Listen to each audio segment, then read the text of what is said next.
Do you have herpes and you're trying to figure out how to navigate intimacy, especially with someone who doesn't?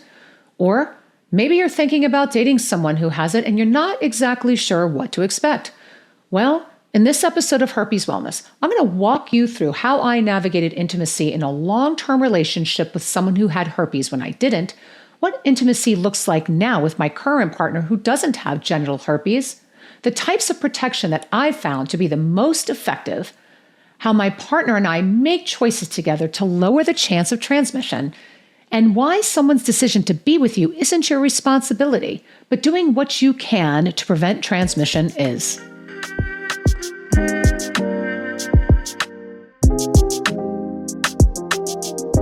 Hi, I'm Dupree, and I help people to navigate life with herpes. And for those that are new to this channel, I want to welcome you.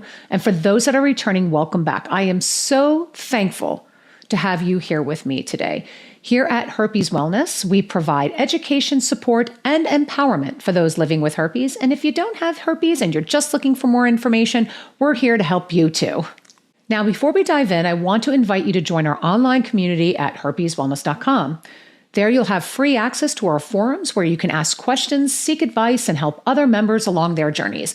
And for the first 100 people that sign up for the free support membership prior to June 30th, 2025, we're going to upgrade you to the Connection membership, which includes access to a whole bunch of cool features, such as a listing in our member directory and member search, direct messaging with other members, which is super cool, a group chat lounge, member-led events, both virtual and in person, plus monthly live streams with me where we talk about everything herpes. Now, normally, a Connection membership is $19 a month, and you're going to get this access for free as long as you remain a member.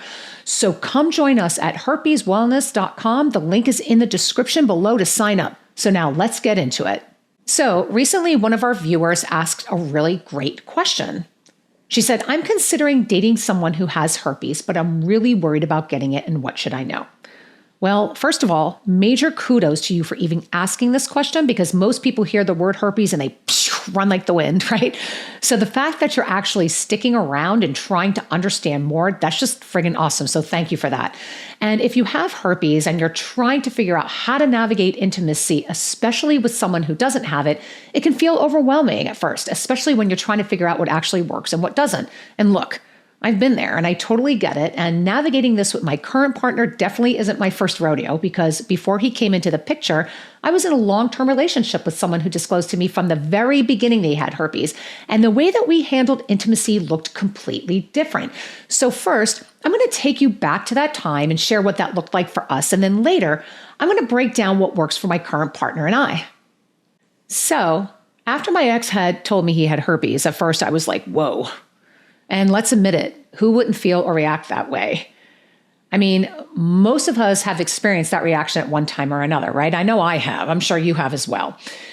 But after he told me about it, I took a moment and I let it sink in. And then I had a ton of thoughts and questions like racing through my head.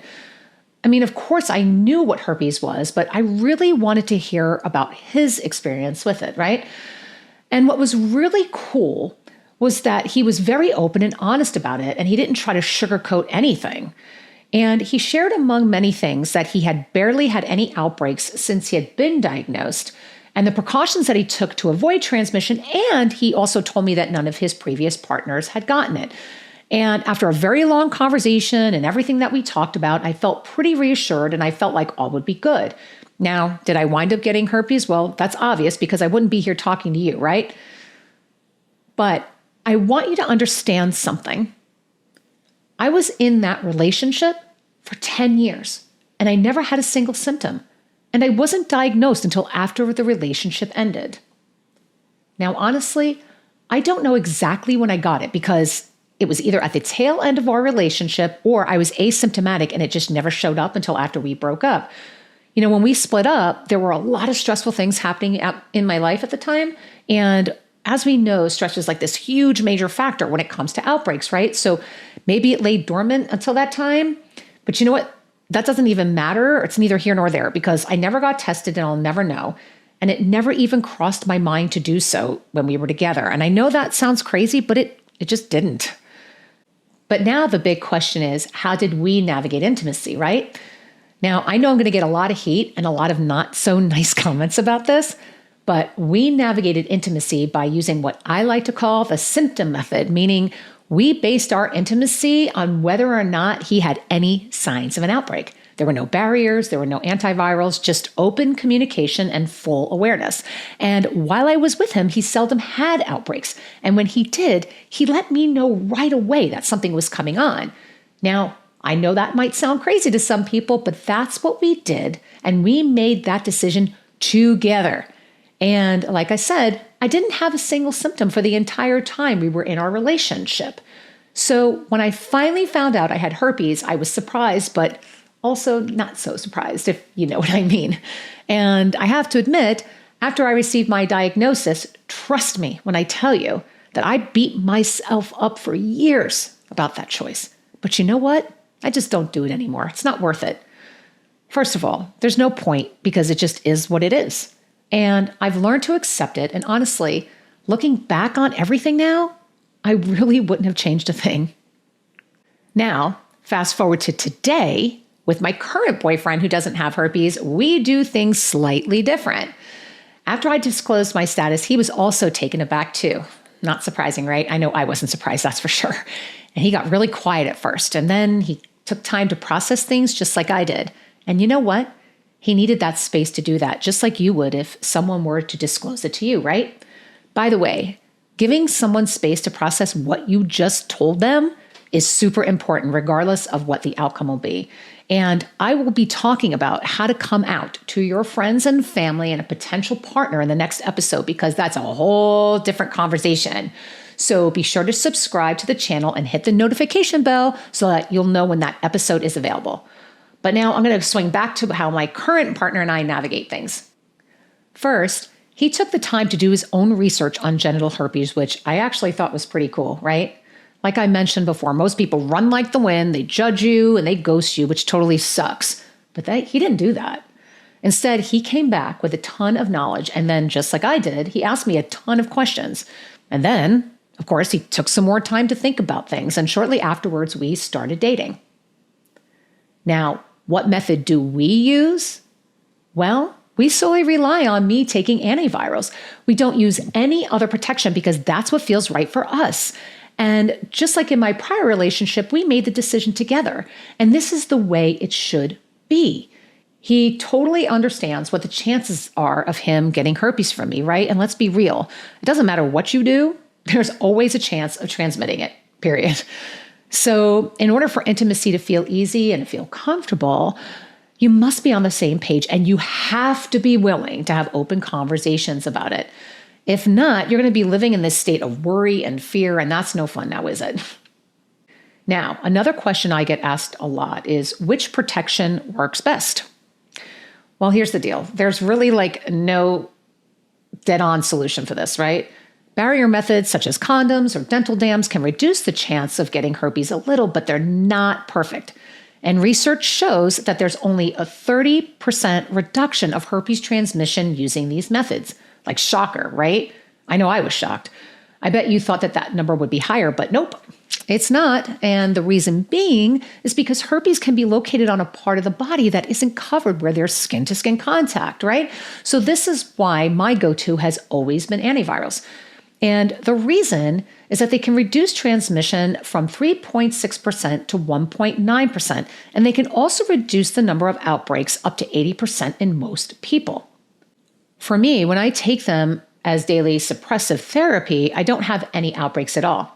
Without them, I experience frequent outbreaks, which increases the possibility of transmission. And then plus, we'd have to stay away from physical contact in that way a lot more frequently. Now, this isn't a plug for Valtrex or anything, but I tell you what works for me. So I take 500 milligrams of Valtrex per day to keep my herpes at bay. I used to take 1,000 milligrams per day, but I had side effects such as dry mouth and fatigue. So my doctor suggested that I try a lower dosage, and it's been working really great so far. So I've been super lucky. Now, what works for me, though, may not work for you. So before you decide to go on any type of antiviral therapy, just be sure that you consult with your doctor or a licensed professional first, please. That's super important. And that said, there are some couples, though, that decide to do both antivirals and other protection together. Now, if an outbreak is located in an area where a barrier method will cover it, then great. Now you're reducing the chance of transmission even more, right? So again, it's really about making decisions that are right for the both of you. And there's just really no right or wrong way when it comes to preventing transmission, honestly. So just make sure that you're having open conversations about it. That's what's most important. Oh, and I also want to mention this too. When my boyfriend and I first started talking about it, it wasn't just like a one and done conversation. It's something that we continue to talk about, we stay in communication with, right? And the reason is that there are times when I want to go off antivirals to clean my system out, which I do for about a month each time. I personally just don't like taking medications for long periods of time, and I just want to give my body a break, right? So we talk about it together as to when that's going to happen, right? And I keep him updated regarding my symptoms. And during the times that I'm off antivirals and I'm having an outbreak, we find other ways to be intimate. And for all of you out there that just think that I'm referring to other ways as being close in that way, just get your mind out of the gutter. Just do it. Because trust me when I tell you, there are other ways that you can connect and be intimate with somebody that go way beyond what most people think. Now, there's one more important thing that I want to talk about. And after I received my diagnosis, I felt like many of you probably do, which is that I'd never be able to date in the real world again. I really thought that. So I went on dating apps that were exclusive to people like us and only dated people with herpes. That's all I did. And I did this for a couple of reasons. Number one, I was afraid to ever have a conversation with anyone. I was terrified. And two, due to the emotional toll that herpes took on me for so many years, I just didn't want to take the chance of bringing someone into my world. I just didn't want to do that, right? So when my boyfriend told me that he wanted to be in a relationship with me and that he was totally cool about my condition, I have to admit that I almost pushed him away because I felt guilty about the possibility of giving him herpes. I did. And you know what? That would have been a huge, huge mistake because I would have missed out on the most beautiful relationship that I've ever had in my entire life. And the reason why that I'm sharing this with you is because at the end of the day, he made the decision to be with me, just like I made the decision years ago to be with someone else who had herpes, right? The choice was his. It was totally his. And just like me, you're not responsible for someone else's decision to be with you. They're an adult and they can make up their own mind whether they want to be with you or not. But I will tell you this. This is what you are responsible for, though, okay? You are responsible for being honest and for being clear and for taking the precautions that you both agree on, whether that's daily antivirals, barrier methods, or something else you want to do. You do what's right for the both of you, okay? But please, please don't carry the weight of someone else's choice. That's theirs alone to make. And trust me, this was a tough thing, a really tough thing for me to work through.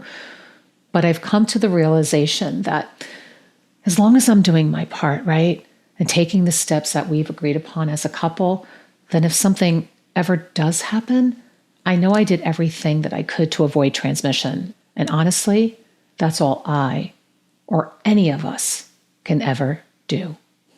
Well, that's all I have for today. So thank you so much for watching. And if you liked today's episode, please like and subscribe to the channel. And remember to join our free online community at herpeswellness.com. The link is in the description below, okay? And if there are any herpes topics that you'd like for me to discuss on this show, please leave it in the comments, just like someone else did. And again, thanks for tuning in, and I will see you the next time on the Herpes Wellness Podcast. Bye for now.